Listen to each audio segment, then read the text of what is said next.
Hi hello இன்றைக்கி பார்க்க போகிற டாபிக் வந்து soil as a resource. Soil வந்து குறிப்பிட்ட டைமில் ஒரு ரொம்ப நாள் கழித்து புது சாயில் வந்து ஒரு சென்டிமீட்டர் சாயில் ஃபார்ம் ஆனால் அது ரொம்ப வருஷம் ஆகும். அதே டைமில் பழைய சாயில் அந்த இடத்துலேருந்து ரிமூவ் ஆகி புது சாயில் வந்து ஃபார்ம் ஆக தான் செய்யும். சாயில் வந்து ஒரு ரினியூவபிள் ரிசோர்ஸ் தான். ஓகே, அது என்ன பண்ணுது, பிளான்ஸ் க்ரோத்துக்கு நம்ம different type of living organism வந்து அந்த நிலத்தில் வாழணும் அப்படின்னா அதுக்கு சாயில் ரொம்ப இம்பார்ட்டன்ட். சாயில் பார்த்திங்கன்னா millions of year to form soil up to few centimetre in depth. ஒரு சில சென்டிமீட்டர் டெப்த்து வளர்கிறதுக்கே ரொம்ப மில்லியன்ஸ் ஆஃப் இயர்ஸ் தேவைப்படும். இப்போ சாயிலை பொறுத்த வரைக்கும் ரிலீஃப்னா அந்த மவுண்டெயின் அந்த மாதிரி இதை பொறுத்து இருக்கும். பேரண்ட் ராக்கு எந்த மாதிரி ராக்லேருந்து சாயில் ஃபார்ம் ஆகிறத பொறுத்து இருக்குது. கிளைமேட்டு, வெஜிடேஷன், அங்கே வந்து எப்படியான மரங்கள் இருக்குது, அதெல்லாம் பொறுத்து டைமெல்லாம் பொறுத்து தான் வந்து சாயில் வந்து ஃபார்ம் ஆகும். வெஜிடேஷனை பொறுத்த வரைக்கும் அந்த இலையெல்லாம் வந்து உதிர்ந்து அது மண்ணுக்கடியில் போய் மக்கி ஹியூமஸாக மாறும். அப்போ எந்த மாதிரி நிறைய மரம் இருந்துச்சுன்னா அங்கே ஹியூமஸ் அதிகமாக இருக்கும். இந்த மாதிரி சாயிலோட ப்ராப்பர்ட்டி வந்து வெஜிடேஷனாலும் மாறும். Various forces of nature like change டெம்பரேச்சரை பொறுத்து மாறும்.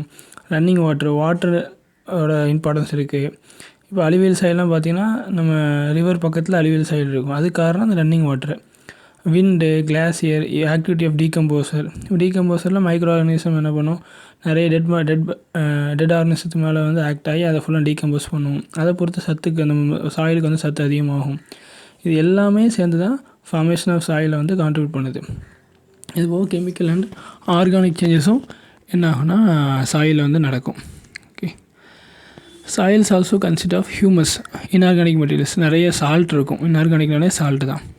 On basis of factor soil எப்படி ஃபார்ம் ஆகுது, கலர், திக்னஸ், டெக்ஸ்சர், ஏஜ், இதெல்லாம் பொறுத்து நம்ம என்ன பண்ணுறோம், இந்தியாவில் வந்து சால்ட்டை கிளாஸிஃபை பண்ணுறோம். ஃபஸ்ட்டு பார்க்க போகிறது வந்து alluvial soil.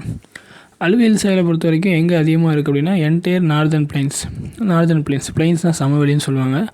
North India, Ganga, Brahmaputra, Indus, இந்த மாதிரி ரிவரை சுற்றி உங்களுக்கு வந்து அலுவியல் சாயில் தான் ஃபார்ம் ஆகும். They have been deposited by 3 important Himalayan rivers, Indus, Ganga, Brahmaputra. இந்த 3 ரிவர்ஸும் வர்ற இடத்துக்கு 2 பக்கமுமே வந்து அலுவியல் சாயில் தான் இருக்கும். அந்த அலுவியல் சாயில் இந்த ஏரியாவில் மட்டும் இல்லாமல் ராஜஸ்தான் பக்கமும் எக்ஸ்டெண்ட் ஆகுது, குஜராத் பக்கமும் கொஞ்சம் எக்ஸ்டெண்ட் ஆகுது. ஆனால் ரொம்ப நேரோ காரிடர்னால், நேரோனா குறுகியன்னு அர்த்தம். காரிடர்னால் ஒரு சின்ன பரப்பில் மட்டும் அந்த குஜராத், ராஜஸ்தானில் அலுவியல் சாயில் இருக்குது. அதுபோல் அலுவியல் சாயில் வேறு எங்கே இருக்குன்னா ஈஸ்ட் கோஸ்டல் பிளைன். கோஸ்டல்னால் கடற்கரை சமவெளின்னு சொல்லுவாங்க. ஈஸ்ட் பக்கம் உள்ள கடற்கரை சமவெளியில் வந்து ஒரு மகாநதி, கோதாவரி, கிருஷ்ணா ரிவர், காவேரி ரிவர், இந்த ரிவர்லலாம் அந்த ரிவரோட ஃப்ளோவுக்கு 2 பக்கமும் உங்களுக்கு அலுவியல் சாயில் வந்து இருக்கும்.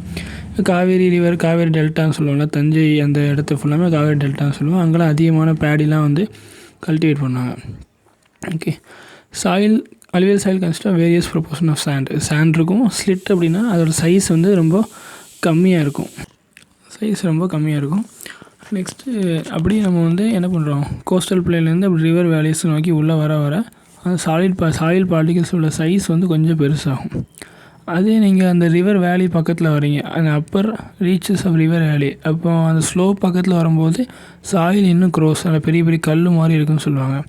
ஓகே, அடுத்து வந்து such soils are more common in piedmont plains such as Duars, chos and Terai.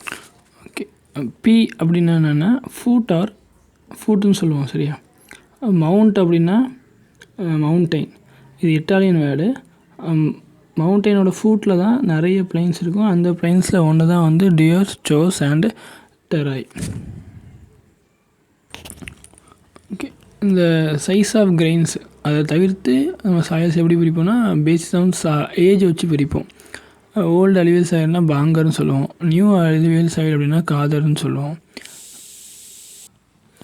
Bhangar சாயிலில் பார்த்திங்கன்னா ஹை கான்சன்ட்ரேஷன் ஆஃப் காங்கர்னால் கால்சியம் கார்பனேட், சும்மா ரவுண்டாக கல் மாதிரி கிடக்கும்.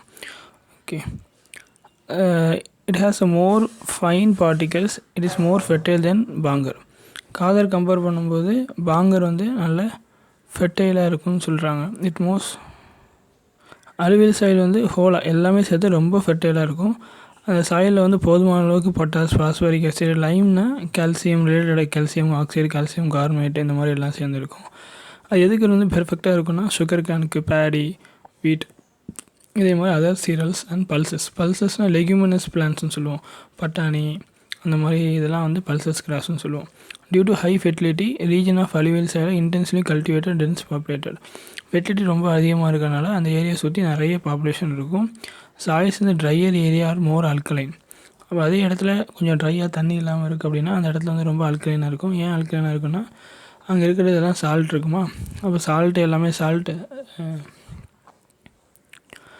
சால்ட்டில் எல்லாத்துலேயுமே என்னென்னா மெட்டல்ஸ் இருக்கும். மெட்டாலிக் ஆக்சைட்ஸ்லாம் வந்து பேசிக் இன் நேச்சர், அதனால் அது அல்கலைன்னு சொல்லுவோம்.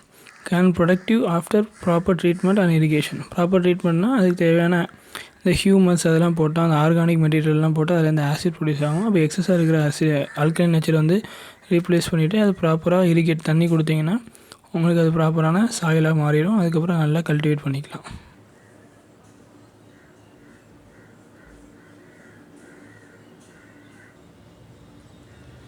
ஓகே, இப்போ இந்த ரீஜன் பாருங்கள். இப்போ ரிவர் வந்து மவுண்டன்லேருந்து வருது. அப்போ இடையில வந்து ஒரு ஏரியா வந்து கிராஸ் ஆகுதா. இப்போ இந்த ஏரியா என்ன ஆகுனா, இந்த ஏரியா ரிவர் கிராஸ் ஆகும்போது ரிவர் வந்து அங்கே நிறைய கல் மண் இருக்கிறனால அந்த கல் மண்ணுக்குள்ளே அடியில் போய் அப்படியே ரிவர் கிராஸ் ஆகும். இந்த ஏரியா என்ன சொல்லுவாங்கன்னா ரிவர் சிங்க்ஸ் அண்டர் கிரவுண்டுன்னு சொல்லுவாங்க. ரிவர் வந்து என்ன ஆகுனா அண்டர் கிரவுண்டில் மூழ்கி அதுக்கப்புறம் அந்த ஏரியாவை தாண்டினதுக்கப்புறம் ரிவர் வந்து வெளியே வர ஆரம்பிக்கும். இந்த ஃபஸ்ட் இடத்த வந்து பாபர்னு சொல்லுவாங்க. அதுக்கு அடுத்த இடத்த வந்து டெராயின்னு சொல்லுவோம். ஓகே, இப்போ இந்த டயக்ராம் பாருங்கள். ஹிமாலயா இருக்குது, அதுக்கு அடுத்தது வந்து ரொம்ப கல் பெருசாக கிடக்கும், அதை பாபர்னு சொல்லுவோமா. அதுக்கப்புறம் டெராயின்னு சொன்னேன். டெராயிங்கிறது நல்ல ஃபெர்டைல் சாயில். அதுக்கப்புறம் வந்து பாங்கர் அப்படிங்கிறது ஓல்டுன்னு சொன்னேன்னா. அதுக்கப்புறம் கொஞ்சம் ஒயிட் கலர் மாதிரி இருக்குது, அது வந்து காதர். அப்போ ரிவர் வேலி இருக்குது. ரிவர் தண்ணி போக ரிவரில் வேற எங்கேயா இருக்கிற எல்லா மணலையும் என்ன பண்ணுன்னா அந்த சைடில் சேர்த்து வச்சுக்கிட்டே இருக்கும். அந்த சைடில் சேர்த்து வைக்கிற மணல் வந்து புது மணலாக வந்து டெபாசிட் ஆகிட்டே இருக்கும். அதுதான் காதர்னு சொல்லுவோம். திடீர்னு ஒரு பயங்கரமான ஃப்ளட் வரும்போது சைடில் உள்ள மணல்லாம் அடிச்சுட்டு போயிடும். பாங்கர் அதை தாண்டி அதுலேருந்து கொஞ்சம் எடுத்து என்ன பண்ணோம், காதர்லேருந்து கொஞ்சம் மணல் அப்படியே பாங்கருக்கு போகும். ரொம்ப வருஷமாக அப்படியே இருக்கும். அப்போ அதோட ஃபெர்டிலிட்டி வந்து ரொம்ப கம்மியாக இருக்கும். காதரோட ஃபெர்டிலிட்டி வந்து ரொம்ப அதிகமாக இருக்கும்.